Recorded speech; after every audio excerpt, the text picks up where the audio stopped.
Hello student, मैं हूं संजय और आपका स्वागत है संजय के पी क्लासेस के इस डिजिटल ऑनलाइन प्लेटफॉर्म पर। आज हम लोग जो नीट स्कैम हुआ है ना, जो नीट में फ्रॉड हुआ है, जो नीट इंट्रेंस एग्जाम होता है, प्रवेश परीक्षा होता है, उसमें फ्रॉड हुआ है, धांधली हुआ है। तो आज हम वो धांधली के विषय में चर्चा नहीं करेंगे, लेकिन जो धांधली हुआ है उसके वजह से हमारे जो स्टूडेंट है, जो एस्पिरेंट है, नीट एस्पिरेंट है, उस पर क्या प्रभाव पड़ा है, हम उसी की जुबानी आज सुनेंगे। तो हमारे साथ है पारस बारवे जी, जो लगातार 2-3 सालों से क्या कर रहे हैं, प्रिपरेशन कर रहे हैं और उनका इस साल मेरे ख्याल से नंबर बहुत अच्छा आया है। अब काउंसलिंग की जरूरत है और काउंसलिंग होने वाला है, लेकिन ये मामला बहुत आगे चला गया है। हम इसके विषय में अपने जो साथी है पारस बारवे सर, उनसे इसके विषय में चर्चा करेंगे। तो पारस बारवे सर, बताइए कि ये धांधली का जो हमारे जितने भी स्टूडेंट है, एक्सपीरियंस है, जो 4 सालों से 5 सालों से तैयारी कर रहा है, उसके ऊपर क्या बीत रहा होगा सर, थोड़ा सा हमारे स्टूडेंट को बताने की कष्ट करेंगे सर। हेलो गाइस, मेरा नाम पारस बारवे है।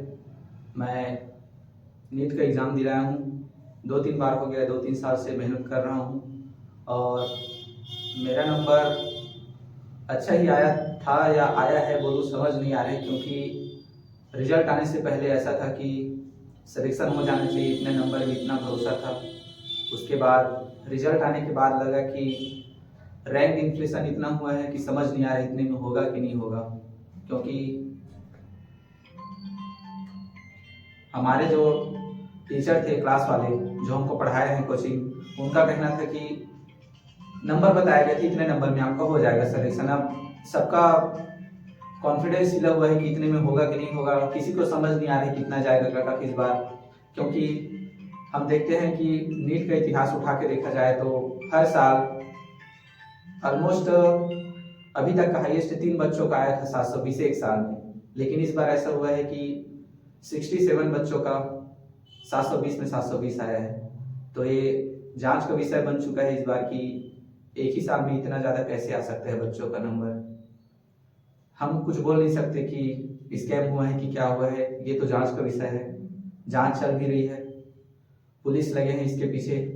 8 तारीख को इसको पता चल जाएगा कि क्या होगा, आगे एग्ज़ाम होगा कि इसी एग्ज़ाम को आगे बढ़ाया जाएगा, पता चल जाएगा। लेकिन इससे बच्चों को बहुत ज़्यादा मेंटल टॉर्चर टाइप का फील हो रहा है, क्योंकि मैं अपनी बात करूँ तो मुझे भरोसा था कि मेरा इस बार हो जाएगा सिलेक्शन, लेकिन अब एकदम डिमोटिवेशन टाइप का हो रहा है, क्योंकि कट ऑफ नंबर से ज़्यादा ही लाया हूँ, फिर भी भरोसा नहीं आ रहा है कि हो जाएगा कि नहीं होगा। बस। तो ये देखो, हमारे साथ थे पारस बारवे सर, उन्होंने बताया कि जो नीट में जो घोटाला हुआ है, स्कीम हुआ है, स्कैम हुआ है, उसके जो एक्सपीरियंस है लाखों बच्चों के ऊपर, जो लगातार कंटिन्यू 3 से 4 साल 5 साल अपने जीवन का क्या किए हैं, उसके पीछे व्यतीत किए हैं। और जब आता है सिलेक्शन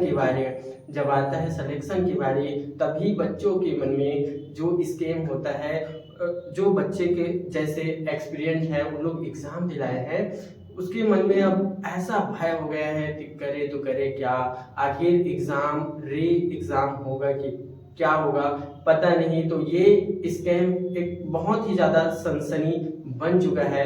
तो हम पारस सर से जानना चाहेंगे कि जो आने वाली पीढ़ी है, जो 9वीं में है, 10वीं में है, 11वीं में है, 12वीं में है, उन बच्चों को अगर नीट क्रैक करके MBBS जो डॉक्टर बनना चाहते हैं, तो उनको अभी से क्या रणनीति रखना चाहिए। जो हम लोग गलती कर चुके हैं, जो गलती हुआ है, जिस कारण हमसे एग्जाम 5 साल 4 साल 3 साल लग जाता है, उसको कैसे हम लोग एक ही साल में क्रैक करेंगे।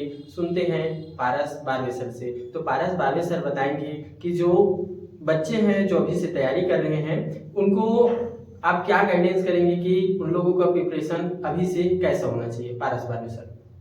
देखिए, अगर आपको भी नीट करना है, एग्ज़ाम दिलाना है, MBBS में जाने का आपका भी सपना है, तो आप 9वीं 10वीं में है, 11वीं 12वीं में, जो भी क्लास में हो, आपको अभी से अपना माइंड सेट तैयार करना होगा।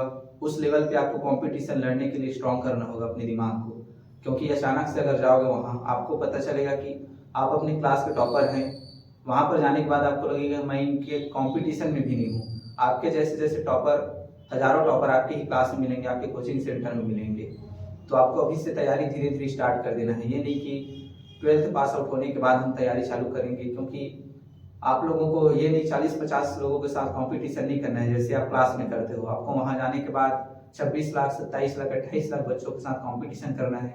उसमें भी आपको सीट गवर्नमेंट सीट के लिए करना है, तो उसमें भी आपको 50,000 सीट है।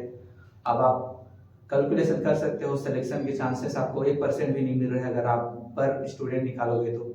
उस हिसाब से अपना माइंड सेट तैयार रखना है, जान लगा के करना है, अपने ऊपर मेहनत करना है, अब खुद को टाइम देना है। जल्दी सक्सेस के लिए नहीं भागना है कि नहीं हो रहा है सिलेक्शन 1-2 बार में तो चलो छोड़ देते हैं, कुछ और कर लेते हैं। बस जब तक अपने आप पर भरोसा है, अपनी गलतियों को सुधारते रहिए, लगातार मेहनत करते रहिए, सफलता अवश्य मिलेगी। तो ये पारा सर ने हमको बताया कि हम जो अभी से तैयारी कर रहे हैं तो हमको अपने आप में डीमोटिवेट नहीं होना है। यानी कि जो एग्ज़ाम है अगर 1 साल में क्रैक नहीं होता है, 2 साल में क्रैक नहीं होता है, तीसरा साल क्रैक नहीं होता है, लेकिन आप यकीन मानो आप किसी भी चीज़ को बार बार क्या करो, रिवाइज करो, रिपीट करो, तो जो गलतियां हैं वो हमारी समझ में आने लगती है और 101% आपका सिलेक्शन होने की चांसेस बनता है। अगर आप वही बीच से अगर 1 साल नहीं हुआ, ठीक है, अगर छोड़ दिए तो अब यकीन मानो किसी भी फील्ड में सक्सेस नहीं हो पाएंगे।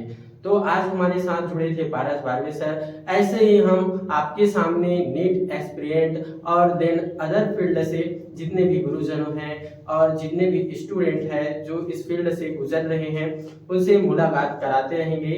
तो आज के सेशन यहीं तक करते हैं, मिलते हैं अगले सेशन में। तब तक के लिए धन्यवाद। अगर वीडियो में नए हों तो वीडियो को लाइक, चैनल को सब्सक्राइब कर अपने फ्रेंड सर्कल को जरूर शेयर करना। थैंक यू बच्चों।